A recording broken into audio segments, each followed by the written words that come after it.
Hi, everyone. Happy Thanksgiving week.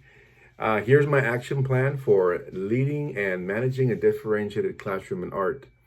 Based on what I have learned in class and from my course materials, I've developed an action plan to effectively manage a differentiated classroom in my art class. My class consists of a mix of learning styles. One auditory learner and the rest is usually split between visuals and tactile learners.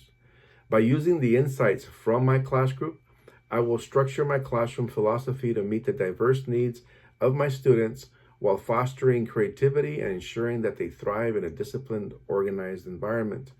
Here are some steps that I will take in order to teach a differentiated classroom. The first step is to understand my students' proficiency levels and needs. The first step in leading my differentiated classroom is getting to know where my art students currently stand in terms of their proficiency levels, as well as their individual strengths and needs. This understanding will allow me to tailor my lesson to meet their specific needs, both academically and creatively.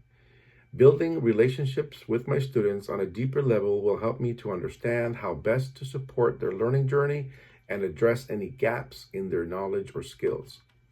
Second, I will be implementing a classroom routine.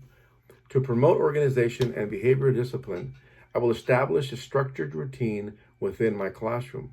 One key element of this routine will be a daily practice. As soon as students walk in, they will begin preparing for a short pop quiz based on the readings or homework they completed the night before.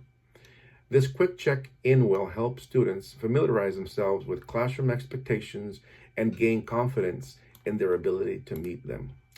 Why?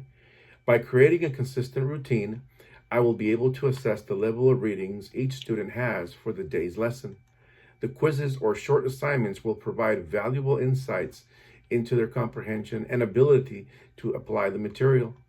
This information will be critical in determining their strengths and areas for improvement. Number 3, using assessment data to guide instruction. The data gathered from these daily quizzes and assignments will help me identify students' strengths and weaknesses. Based on this information, I will adjust the complexity of upcoming assignments, ensuring that students are appropriately challenged. For example, if I notice that some students are falling behind or struggling with certain concepts, I will modify their assignments, perhaps by simplifying instruction or offering additional support. Why? Differentiating assignments based on readiness levels ensures that each student is working at an appropriate challenge level. If students are not ready to complete a particular task, I will provide them with focused objectives that they need to master first. This individualized approach will allow every student to progress at their own pace and ultimately achieve success. Number 4, incorporating collaborative projects. Another strategy I will use is collaborative group work.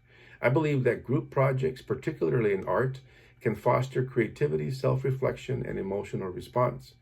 By grouping students based on their proficiency levels, I can ensure that each student is placed on a setting where they can contribute meaningfully to the group while also receiving the support they need from their peers. Why? Grouping students by proficiency level will allow them to collaborate in many ways that are aligned with their skill levels. In addition, students will be encouraged to share strategies and ideas with one another, promoting peer learning. I will also incorporate peer evaluations, which will help students develop critical thinking and self-assessment skills, while encouraging them to respond to constructive feedback. Number 5, implementing scaffolding and formative assessments.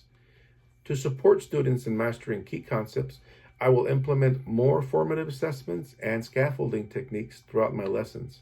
Scaffolding will allow students to break down complex assignments into manageable steps, making it easier for them to build confidence in their abilities.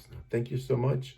Now, why? Scaffolding helps students develop the skills they need to complete assignments successfully. By providing incremental support, students can gradually gain the knowledge and skills required for more complex tasks. This method is particularly effective in an art class, where creativity often involves trial and error, and where students may need extra guidance and stage of the project.